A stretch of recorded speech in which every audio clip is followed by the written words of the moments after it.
Yo, what is going on, everyone? My name is Nick, or the Notorious Fantasy, and in today's video, we're going to be doing a 12-team fantasy football best ball draft over on Underdog Fantasy. We're going to be entering the little board. $3 to enter, 15,000 to first. This is a big best ball tournament. The biggest difference between best ball and redraft is they're very similar, except for there's no waivers, no trades, and no in-season management. So at the end of every single week, Underdog automatically puts the highest scores into your lineup for you.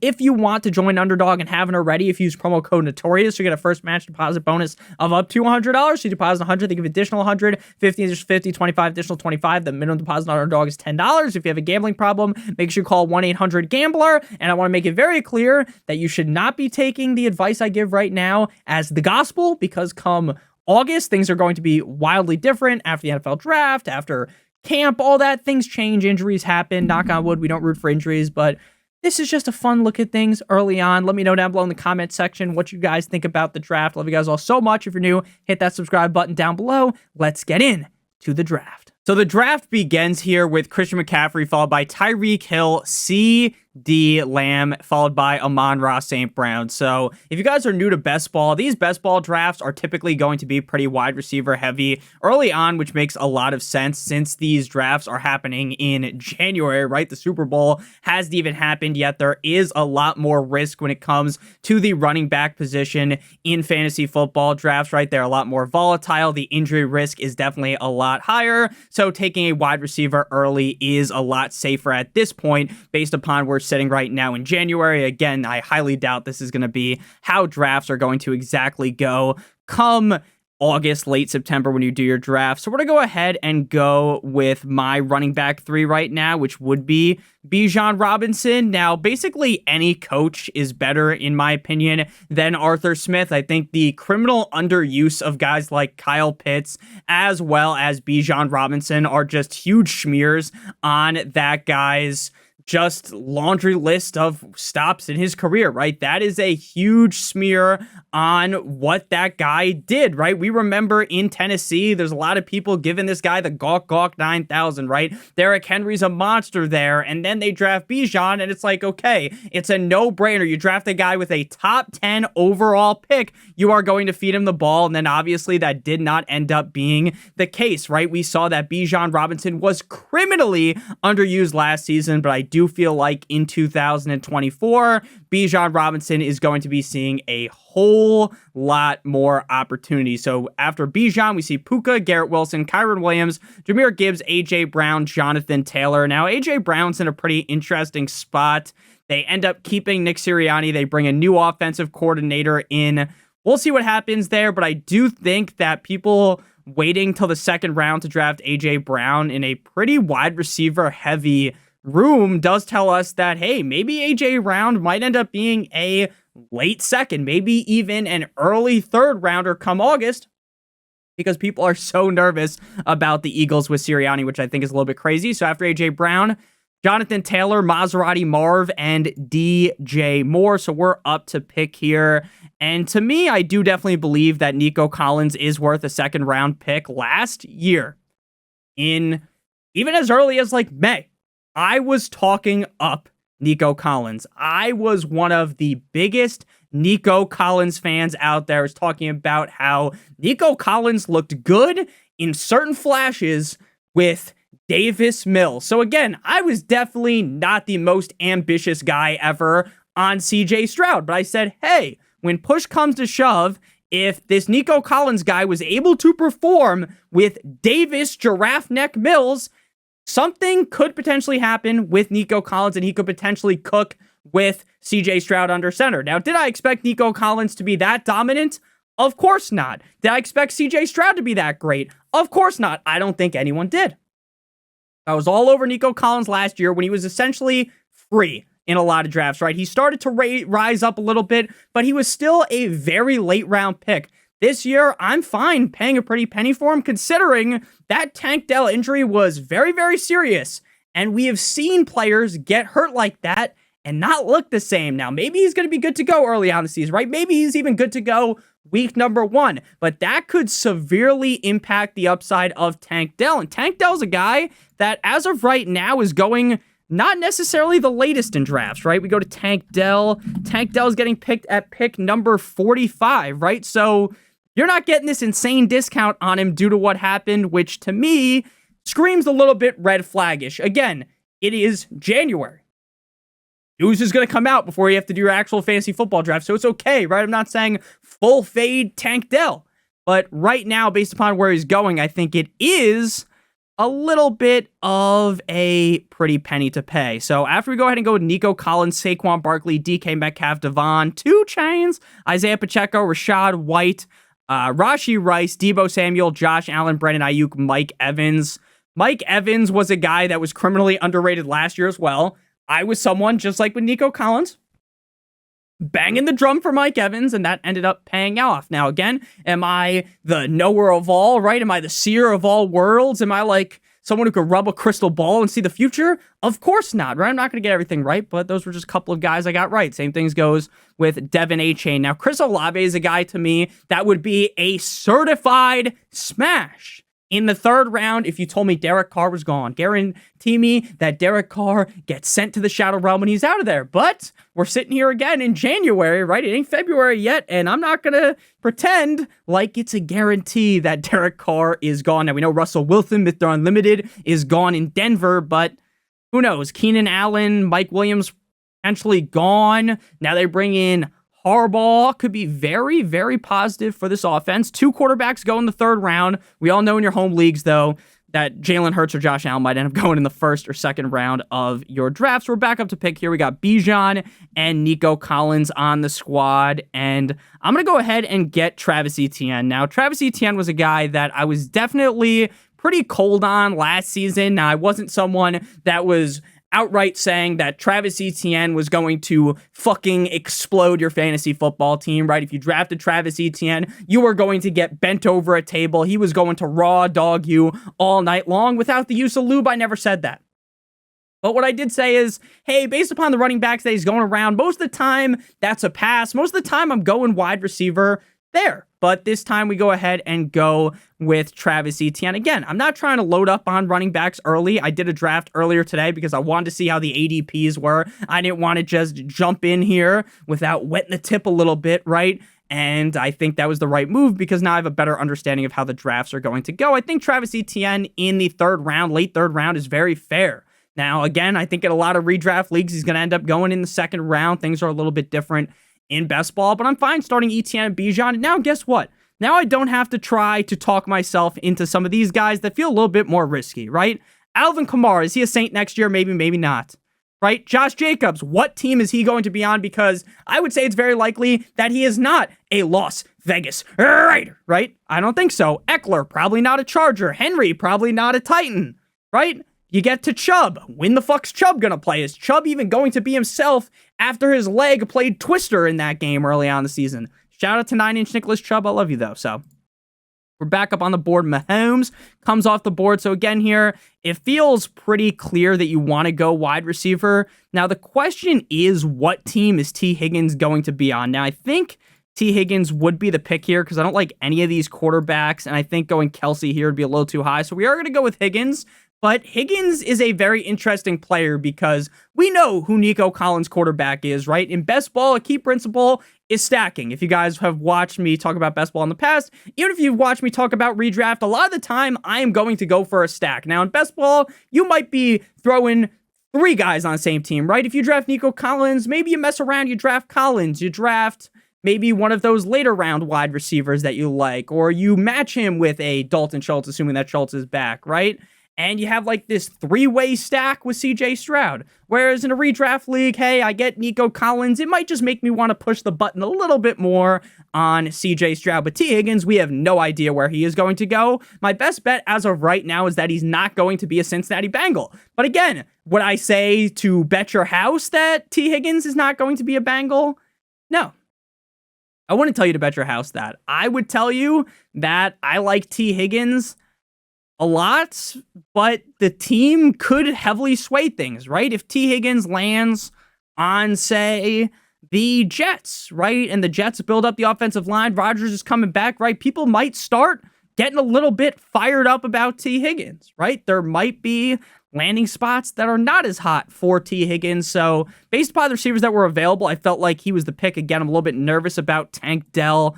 But again, I'm not going to sit here and pretend like I know exactly where T. Higgins is going to go. I think T. Higgins is a good enough player to getting him in the 4th round feels like a fair value. But again, that ADP could shift very heavily from now until August. Obviously, his ADP, regardless of where he goes, is going to move.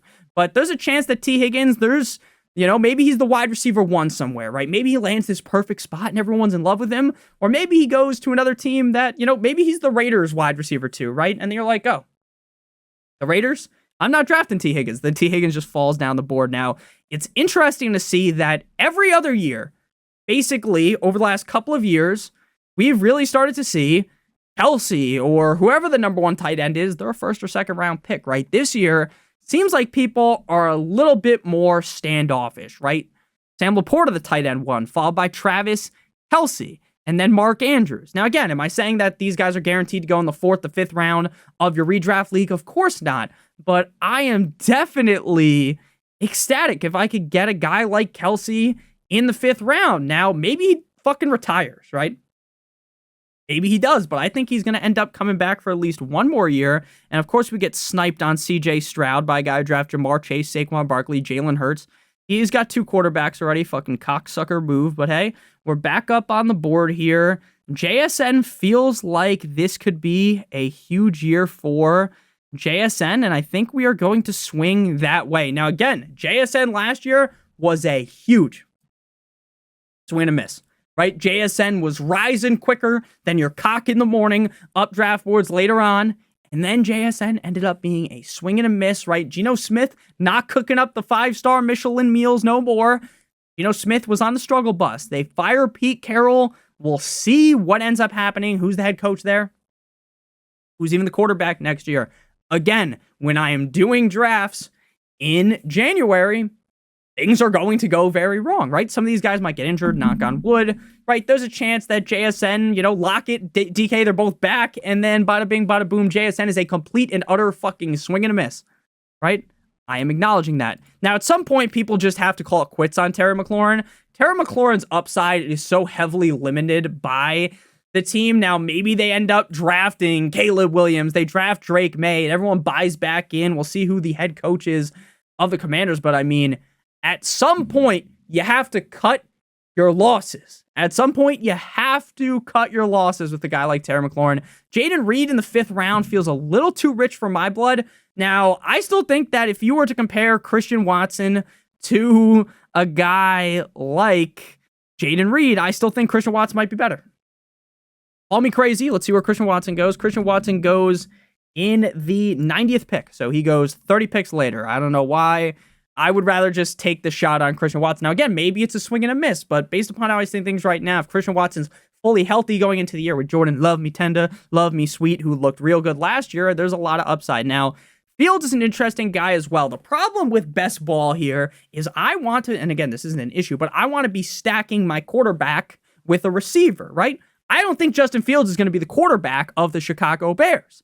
Which fucking team is he going to be the quarterback of? If it's the Falcons, then I might be salivating. Now, again, does that guarantee that he's going to be successful as the Atlanta Falcons quarterback? Of course not. But it makes me very intrigued with him. Now, looking at the other options, I am going to fall right into the exact same trap that I fell into last year, and that trap's name is Calvin Ridley. Now, again, am I going to sit here and sing the praise of the Jaguars, right? Maybe the Jaguars end up just falling apart again, right? Maybe Trevor Lawrence, the 1st overall pick, touchdown Jesus, the second coming of Andrew Luck, this, that, and the other thing was a whole bunch of bullshit, right? Maybe that was a whole bunch of malarkey, and maybe Calvin Ridley and all these weapons that they have just don't end up. Now, again, Ridley's not guaranteed to be back in Jacksonville. I think he will be back. This is a guy that had a sneaky good year. Sneaky good year. If you actually look at his stats, I know he didn't finish the best. The man had 136 targets, 76 receptions, 1,000 yards, and 8 touchdowns. That might have been the most quiet over 1,000 yards and 8 touchdowns you've ever seen in your life. Because it seems like unanimously across the board, when I make this pick, I guarantee you there's someone in the comment section, Nick, you idiot, you can't take Calvin Ridley again. That's going to happen, right? People are going to think that. And I do try to talk all the time about how fantasy football is a value-based game, right? If you felt like you were rinsed by Calvin Ridley and you drafted him earlier, right? You drafted him in the fourth round last year. Be more open to drafting him in the 6th round, right? Because again, most interesting thing about doing these drafts right now is I could be very right? I buy into Calvin Ridley and everyone starts to hop on board. Now he's a 4th round pick. Now I just got 2 rounds of value. Now again, is that guaranteed to be the case? Of course not. But that's what makes things so interesting. This wide receiver core right now that I'm looking at feels very risky, right? Besides Nico Collins, I feel like there's a lot of risk in T. Higgins because we don't know where he's going to play. There's a lot of risk in JSN because I don't think JSN is guaranteed to be the number 2 guy there. Calvin Ridley might not be in Jacksonville. Maybe Trevor Lawrence just sucks ass. And what people are saying has been correct, but we shall see. Now, something I've noticed in these drafts is that Kyler Murray is the most underappreciated quarterback in fantasy football right now. Now, Kyler Murray came back and he looked good, but he didn't have the best weapons, but he was still able to run the ball very effectively. He still looked like the old Kyler Murray. And what happens if the Cardinals draft a receiver? They draft a Maserati Marv, right? They draft Marvin Harrison. Then people are going to be sitting here slobbering on the guy's knob, right? Like corn on the fucking cob. So I think Kyler Murray right now in the 100s is a smash. I think Brock Purdy at pick 96 is a smash as well. At some point, we have reached that point where the tight ends are just a gaping hole, right? We've seen Laporta, we've seen Kelsey, we've seen Kittle, we've seen Andrews, right? And now Kincaid. And now it's like, okay, I don't feel super buried because I like Njoku's talent, but do I feel very confident in Njoku? No. I like McBride a lot. 78 feels a little high, but maybe that's just fine.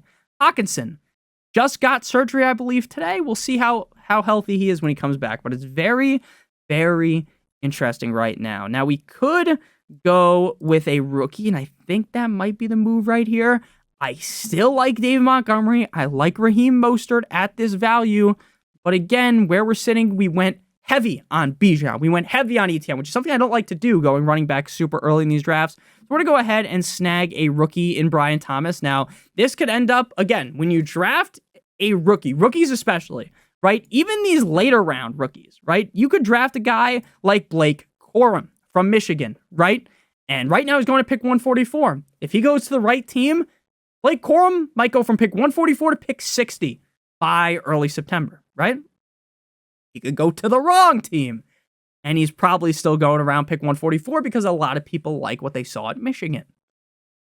So there's a lot of value in waiting on running backs here, in my opinion. There's a lot of late round interesting guys. Like, there's a chance Tajay Spears is the lead back for the Tennessee Titans. Am I guaranteeing that? Of course not. Been a best ball format. Even if they bring in another guy, we know Tajay Spears' skill set is the pass catcher, right? Raheem Mostert might not be a Dolphin, which does scare me slightly. Now, he doesn't need ankle surgery or shouldn't need ankle surgery, but I think there's a chance the Dolphins bring in Derrick Henry on a cheap deal. And I also think there's a chance that Devin 2 Chains really takes over. Now, in best ball, it doesn't matter as much, right? Because I don't need to plug Raheem Mostert in every single week, whereas in redraft, it might be a little bit more topsy-turvy. But the same thing could also be said about A-Chain, right? I love Devin A-Chain. I love Devin 2 Chains. I was the guy given the gawk 9,000 special in last season, but he was free last year. He was basically free. Now he's a 2nd-round pick. And even as a Dolphins fan, I will acknowledge that there feels like a little bit of risk there. Whereas in the 8th round, my confidence level in a guy like Raheem Mostert is just a little bit higher because, again, I don't have to invest that heavy draft capital. Now, he does come off the board. I like David Montgomery a lot because, again, a lot of people are just riding Jahmyr Gibbs, which makes sense. I mean, he's looked really good. But we're up to pick here. And to me, this is kind of a range where the receivers, like, I like Sutton. But again, what does Sutton look like in 2023? Is he even on the Broncos, right? There's talks about that. So I'm just going to go with more of a layup, right? I think Jake Ferguson is a very safe bet to most weeks be a top 12 guy. He has the top 3 guy in him. He's a good enough tight end on a team that will probably be great offensively again in the regular season. Now, again, will all things come together? Will they make that playoff run? Probably not, right? But again, fantasy football isn't played. You know, these drafts are for the regular season. They're not for the playoffs when the Cowboys normally are choking more than Mia Malkova on some wang. So Jake Ferguson here, pick 89 feels fair. Again, was it screaming to me as like a must draft? No, right? Because I like Deontay Johnson. I like Christian Watson. But again, it seemed fine. Now, Brock Bowers is interesting in the 8th round. A lot of people are going to talk him up. We'll see where his ADP goes. We'll see where he lands. What's Brock Bowers' ADP right now? Brock Bowers. Right now, coming off the board at pick 108. So he goes a little bit earlier, but that doesn't feel like an egregious reach to me. At some point, if you miss out on the tight ends, it gets very gross as you get later. Like, are we really going to buy into Darren Waller again? I did last year. I'm not doing it again. There's no way I'm buying into Darren Waller again. Now, we missed on Kyler, which kind of sucks. I guess I should have maybe taken Kyler. But I still think, like, Trevor Lawrence this late is fine. Like, Jared Goff, there's ways to stack him late. There's ways to grab a guy like Caleb Williams, Kirk Cousins. Now, again, in a regular redraft league, things are a lot easier, right? Because I don't need to stack. I don't need to stack, whereas here, I'm looking for the stack, right? Trevor Lawrence is a guy, again, I'm not going to scream to the mountaintops for, but I have ETN, I have Ridley, assuming that, ETN's going to be there, but Ridley, assuming he's back, like, that's a good stack to have. Again, if maybe we flip the cards over and maybe Trevor Lawrence was just hurt, right? And maybe the fact that he was injured all year is just why he wasn't performing as well. My back is itchy as a motherfucker right now, but I'm not going to edit that out. Who cares? But yeah, there's a chance that Lawrence was just really banged up and that's why he struggled. Now, there's also a chance that maybe he's not that guy, pal, right? I'm not going to guarantee that. I guarantee you that. I'm no John Elway. I'm rewriting the book. All right. So Lawrence would be pretty interesting here. Do really like Goff as well, so we might go back-to-back quarterbacks. Like, Jared Goff is just so underrated, just criminally underrated. Again, I'm not going to sit here and pretend like Jared Goff is this fucking generational quarterback. Of course he's not, right? He's a good quarterback. I know Ben Johnson leaving might leave the taste of Johnson in your mouth, right? Maybe the whole team crumbles because of it. With the weapons that they got, like Jameson Williams looking sneaky good, I just don't want to miss out on a guy like Goff. But again, we pick at pick 120, 104 and then 113. So if we want one of these guys, we probably have to swing now. Like, if we want to guarantee ourselves one of those guys, we have to pick them with one of the next 2 picks. I think we could be fine waiting to guarantee ourselves one of them, because this is something I always tell you guys to do in fantasy drafts is look, hey, how many people got a quarterback? This guy's a quarterback. This guy's a quarterback. This guy's a quarterback. This guy's a quarterback. This guy's a quarterback. Or gal. Maybe it's a gal. Everyone is a quarterback in between me. Everyone is a quarterback. So it's less likely that someone snags a quarterback. So I can go for a running back. Now, do I think Chuba Hubbard's going to be the lead back of the Panthers? Probably not, right?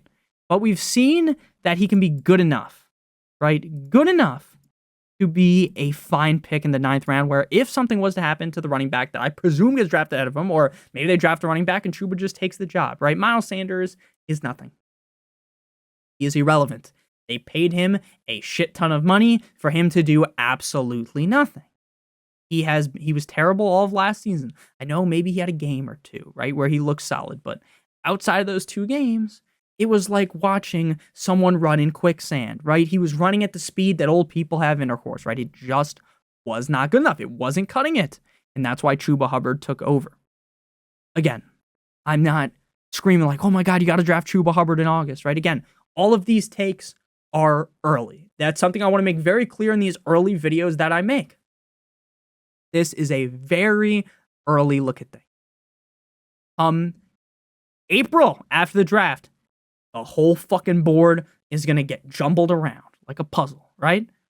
And then, once you start getting to OTAs, rookie camp, right? You're hearing all these things, and then bada bing, bada boom, the board's shaking. And then by the time you look at September, this thing looks like the information I'm talking about right now would be basically useless in August, right? Again, my player takes, like the guys that I like, it's interesting, right? And it's a good way to look at things. Like, I do really think that if you're someone that likes fantasy football, doing a draft like this is very fun, right? Not only because you can make a lot of money, right? This draft, if everything was to go our way, right, we could end up with $15,000. Again, am I saying that's guaranteed to happen? Of course not.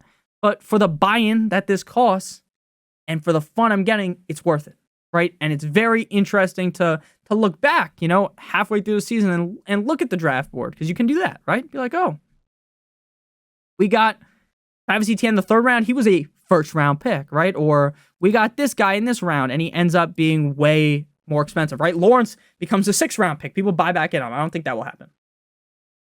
But maybe instead of the 10th, he's an 8th round pick, right? Maybe Brian Thomas gets drafted to the perfect spot and people are oogling and ogling about him, right? Or Jake Ferguson's ADP move, right? It's very, very interesting. Again, don't take everything I say to heart, right? Don't come to your draft in August and be like, Nick, I watched your video in fucking January and I did what you said and my team sucks ass. Probably will if you look at it from that lens, right? There's going to be some things I say right now that are very correct. I'm going to change my mind in August. It's going to be very wrong, right? And the same thing could be said here, right? I could say, I think Hollywood Brown sucks cock as a pick in the 10th round, right? And then he is the best pick in the 10th round, right? Those things are going to happen. So if you guys have enjoyed this far, make sure you guys hit that like button. Make sure you hit that subscribe button if you're new. And again, when you play best ball, the way the drafts go are a lot different than in redraft. It is a lot different. But right now, there is virtually nothing to look at for redraft. There is no way to do a draft with 12 other people. I don't even think it's possible right now. And if it was, you're going to get people that are drafting kickers in the 1st or 2nd round, right? And it's completely fugazi, right? So this is the best way to look at things right now in January, right? As we get closer and closer to actual drafts. The videos like me drafting on ESPN, me drafting on Fantasy Pros against the ESPN ADP, against NFL, CBS, right? But January, this is the best way to do things. And I do like underdog. Like, I'm going to draft January. I'm going to draft in February. I'm going to draft all the way up until the season kicks off. Underdog Fantasy is a sponsor on this channel that is not like, and they're not a sponsor just because they pay me fucking gazillion dollars, right? They're a sponsor because I like using their website. Okay, I'm not going to just sit here and lie about things like that. I do genuinely love playing on this website, and I think that you should too. Now, again, you don't have to. Not obligated, but it does help me out if you join. It really does. So we're at the point where our quarterback, too, is looking grim. Right? Things are starting to look really grim now. It seems like people just forgot what happened about Matthew Stafford at the end of the season, but I guess I get it. Because we're late enough to where it's hard to stack him, right? Like, if we're stacking him, we're getting Tutu Atwell, DeMarcus Robinson. Like, not really what we want. Got the Jacksonville stack. We could maybe go for Rodgers, but again, we don't know who those weapons are. So we're probably just going to end up drafting 3 quarterbacks on this team, and it might not be as stacked as I want, but that's fine. Like, not as stacked, but as correlated as I want, right? That's okay. Again, I'm also talking, making a video. Things typically don't go perfect in these drafts, as you guys know, even in your home league. You have this whole plan, and then someone takes Patrick Mahomes at pick 11, and your fucking brain is blown up to smithereens, and you have no idea what to do, right? We all know that happens even to the best of us. Right now, I think Chase Brown is a screaming value. I like Joe Mixon. I think Joe Mixon's good enough to be the guy there, but there's a chance that they just cut him, and they rock with Chase Brown, who showed enough value last year. Again, come August, this take might be atrocious. Where we're sitting right now, it feels like, hey, if you take Chase Brown in the 11th round, you're getting a nice value. That's just how I kind of feel about things. Now, again, we might just be drafting like quarterbacks that are risky, right? Jaden Daniels, we might draft. Might draft Baker. Might draft a guy like Bryce Young. Bryce Young is going behind guys that might not even have jobs. Like, again, I know that the coaching situation in Carolina isn't even the best, right? I understand that Carolina is a team as a whole that needs so much help. But do we really think that Bryce Young is that bad? Now, maybe he is. Yeah, maybe he is, right? Maybe this guy's just a colossal bust that everyone liked. Or maybe he just has a down rookie year and comes out like a fucking bat out of hell in year number 2. A lot of talk about at the quarterback position late. Because, again, does Baker get his job back at Tampa? I would think so. And I think that's a good value late. I do. Like, I'm a 3 quarterback guy in these kind of drafts because, again, it's 20 rounds, right? If this was a 15-round draft, 18-round draft, I'm probably not drafting 3 quarterbacks. But in this kind of a build, I think I would. Now, Schultz is going super late. Very interesting. Stafford goes. Now we're just basically going to punt our quarterback, too, and we're just going to go with one of these later guys. Let's go receiver here. I love Mims. The question is, are they going to get someone that actually tries to give him the ball? right? Like, is Sean Payton going to commit to that? Because we saw it. We saw how fucking fast he was. There was a reason why I really liked him in the offseason, and it just didn't play out. But we're to take that shot. Another young guy, right? We got Brian Thomas, rookie, Marvin Mims, second-year guy, JSN, second-year guy, Diego Collins, young guy. Not like T. Higgins is a dinosaur either, right? So we've got a pretty youthful team, right? ETN young, Bijan young, Chuba's, I don't think Chuba's old, but Chase Brown is young. Ferguson young, right? This is a really young moolah, baby. This is just a really young team. Sorry if anyone cringed at that. But yeah, it's a very, very young team. Xavier Worthy, Roshan Johnson. Again, it's very hard to talk about the whole draft here because normally these drafts I feel like go a little bit slower, right? They take things a little bit more sensual, nice, slow, light the candle. They tease you. Shout out Bobby Sylvester. Whereas this draft is just going on fire, which I like. I like it going fast, pause, right? I like not really having these huge gaps because it does get frustrating. Like, in 30-second drafts, it's not as frustrating. But, like, when you're in your home league draft, right, and it's a minute clock or a minute 30, 2-minute clock, and you're sitting there and you did all this research, right? You're watching a video in fucking January. Of course you did a lot of research, right? And then it gets to the day. Oh, my God, I'm so excited. You're sitting there. You're pick 5. Pick 1 takes a minute and a half to figure out that they want McCaffrey, right? And then the next guy takes a minute. It's like, what were you guys doing this whole week? Again, you don't need to do 1,000 hours of research like I do for fantasy football, right? You could just show up, did research for like a week. That's what a lot of people do when they win their league, right? You did just the bare minimum. Why are you taking so long to take picks? And again, that's something that's always frustrated me because I come as prepared as possible because, again, I'm making videos in January, right? I know what I want to do. There's a game plan in the membrane. Shout out to The Rock. Great film, The Game Plan, right? Whereas a lot of other people are kind of just showing up all willy-nilly, and that doesn't necessarily always work. I like Wandale a lot as well, but the question is, how much are they going to use him? But again, we're in the fucking 13th round, so you might as well take shots. And then you have to start thinking about, like, these late round guys. Like J.K. Dobbins is one of the guys that you just have to at this point. Star. Who knows how much value you're going to get out of J.K. Dobbins, but he's essentially free in these drafts. And then you kind of get into the rookie range. I'm going to do a lot more research on the rookies as we get closer to the draft. So I'm not going to sit here and pretend to give you guys, like, this insane breakdown on Bucky Irvin of Oregon, right? Sit here and tell you every single thing about him. But I do think he's a solid late round pick right now, but again, I'm not going to be able to give you like a zillion reasons here. Let's just go. I don't think we're going to go quarterback here. I don't like Darren Waller. Oh, fuck. We're at pick 150 something. Baker goes so much later. Go Wandale. Let's just add some more youth again. Maybe the Giants draft Bo Nix. Maybe they draft Jaden Daniels. Maybe they draft someone that can get these guys the ball, because again, right now there's a 0% chance you're going to pick who the number one receiver is on the Giants, right? There's no way, or you can pick it, right? You type in New York Giants, right? Some of these guys won't even be on the team, right? But you could be like, oh, I think it's gonna be Hyatt, or I think it's gonna be Wan'Dale Robinson, right? And yeah, you can make a guess, right? But that's all it is right now. It's a guess. There's not a lot of information out there. We don't even know who the quarterback is, right? Maybe it's Daniel Jones again, right? And that would be worst case scenario, right? That would basically be like taking Wan'Dale Robinson and giving him a loogie, right? Or giving him a swirly in the toilet or something. That's how that would feel. All right. So our quarterback room is going to be gross. We've already established that, and that's okay. We're going to take stabs on Baker. We're probably going to draft Penix or Nix. I don't know why J.J. McCarthy's going that high. Like, I'm reading reports that J.J. McCarthy's a first-round pick. I don't see it. Do I watch every single Michigan game? Of course not. I do not see it. I'm like Stevie Wonder. Can't see it. See no evil. What is it? See no evil, do no evil. Whatever it is. I'm blind. Can't see it. I don't get it. I do not get it. He reeks of, like, legendary backup, maybe. Right? Where maybe he's not starter quality. Comes in every once in a while. Maybe he's like Jake Browning.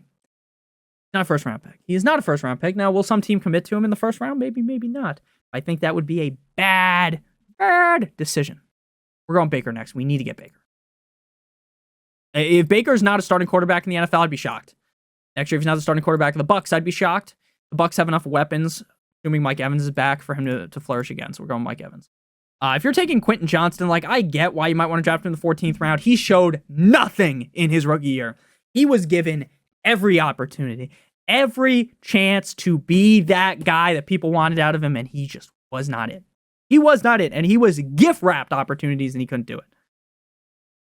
I would be extremely petrified to draft him. Now, again, when it's the 14th round and you take the risk, it's okay, right? Like in redraft, it's okay because you can cut him, right? But in best ball, where he's stuck on my team, I get that the upside might be there. Oh my God, he was so great in college. He's a first-round pick, Nick. Don't you remember, you stupid bastard? I get it.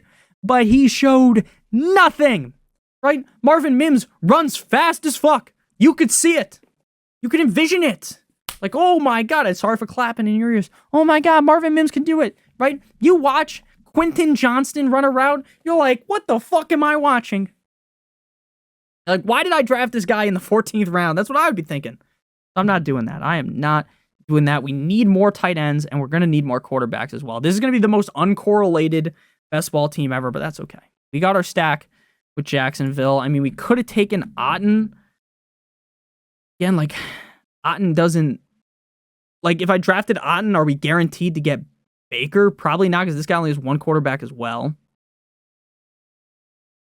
Very interesting. Very, very interesting. And again, there's going to be so many free agency moves that adjust these drafts. There's going to be so much. Again, do not take this as the prophecy. Do not take this as, like, the Bible, a draft that I do in January. Now, I want to check, is Tuesday? This video is coming out on Tuesday. It's recorded Monday night. It's 9:25 p.m. Eastern Standard Time, in case you guys wanted to know. Little peel behind the curtain moments. I think it's Wednesday starts. February. Now, I've talked about this on streams. Again, if you're watching this at this point, you just enjoy listening to me, or you're really into fantasy football. But I did get a new job recently. I've been working there for about a month at this point. I am going to work this job for as long as possible. And I'm going to make videos throughout the season, just like normal. I picked a job where there are a lot of gaps in the day to make videos. So during the season, you're still going to get the same amount of videos you were used to. Now, am I going to be sleeping less? Probably. But as of right now, where I'm just making a couple videos here and there, right? We don't start to take things seriously until later on the off season. Things are real good right now for me. So we're back up on the clock here. I don't think Tucker Kraft is that great of a pick because they already have Musgrave, who they like. I think Hunter Henry's fine. But again, he's not screaming out to me here. So I think I'm just going to go. We do it? Fuck. Just go with a rookie. Play things safe. Let's go with a rookie. I think that's always the tiebreaker in drafts this early is just draft the rookie, right? Just take the shot on the rookie. That's ADP might drastically change again. It might be a 0. He might go to a team never used, all right? Or maybe he has some huge upside. But like back here, it's like oh my God, Rashad Bateman. No one's thinking that. No one's thinking, holy fuck, I need Michael Gallup. No one's thinking, oh, I need Odell, right? No one's thinking that. Right? These are all dart throw guys. You might as well go with the youngest guy. I think Tank Bigsby's cooked. I was a huge Tank Bigsby guy. I thought maybe he might even be better than ETN, right? ETN's a guy that was struggling in 2022 on the goal line. Struggled at catching passes, right? He would look at his hands like how OJ looked at his hands, right? Like if the glove don't fit, you must have quit, right? That's how he's looking at his hands, right? Like his hands don't work or something, right? That's what we were seeing. And then he comes out 2023, ball... gangbusters would have been the term there, but I think I already said that. Bat out of hell, maybe I said earlier, but just came out on fire. Now, this is a team where we need 3 tight ends. We need 3 running backs. I mean, 3 tight ends. We're going to need at least another running back, but again, these early drafts, I'm not sure if Gibson is going to be back. I don't think so. But Gibson's a guy that could get touches in any offense he goes to, so I think that's like worthy of a pick this late. Like, I like Keaton Mitchell a lot. But I don't know what we're going to get out of him. Fuck. All right, so 16, 17, 18. Oh, there's 20 rounds. Okay, I was just panicking for no reason. We can still get J.K. Dobbins. So maybe get the tight ends. Gibson goes. Ducks. That's what I want. I want a Gibson. God damn it, Bobby. We'll go AJ Dillon, but AJ Dillon never gets it done. AJ Dillon's a failure. Let's go Noah Fant. I think Noah Fant's going to go to a new team, and I think Noah Fant on a new team could be very successful. We've seen the Flash again. Nick, you've said we've seen the Flashes a million times. What are you, The Weeknd? Flashing lights, right? Oh, no, right? Or Flash? That's a different song, but you get what I mean, right? But I don't know why. This is the problem with when I go on breaks from making videos, right? I don't make videos as much as I do during the season, where there's 12 videos a week plus the streams, right? And I don't make videos all the time. The if, ands, or buts, the buts start coming in a lot more. But today, Junior, I don't know if he's a great pick, but again, there's a chance he lands on the correct team. And again, with this draft, we're just hoping Jake Ferguson is really good again, which may or may not happen, but that's kind of what we're hoping with this team. I like Likely, but again, how many years in a row are we going to draft Likely to where he's basically just he's irrelevant unless Andrews was to get hurt? So, I don't know. Knox seems fine. We'll see though. We're going to need a third. We're going to need a very interesting draft so far. I don't think Bryce Young is going to come out here and ball in 2023, but I just don't see him being that bad again. And he has the upside in him. I don't think Russ is guaranteed to even be a starter in the NFL this year. I really don't. Maybe he's the Atlanta Falcons quarterback, but I don't know about that. I don't know, Jim. Fucking Tony Romo, dude. I try not to be super negative about people, right? Because I think of myself as a pretty positive guy, right? I try not to, even when I think a player's bad, I don't come here trying to besmirch their name. Now, maybe during the regular season when, in the offseason, it's a lot easier to be kinder about the guys, right? Even if I don't like them, right? I can be very nice. But, during the season, when you get bent over a table, when you get fucking reamed by a guy, it's then I start to get pissed off. But now, there's no real reason to besmirch Tony Romo. There is, though. I can't stand Tony Romo. Tony Romo literally is commentating a game while Patrick Mahomes' schlong is down his throat. I don't know, Jim. It's dude, shut up. The fact that he is the Super Bowl commentator is terrible. Terrible. I can't stand the guy. There's a lot of people that try to defend him on Twitter. He is awful.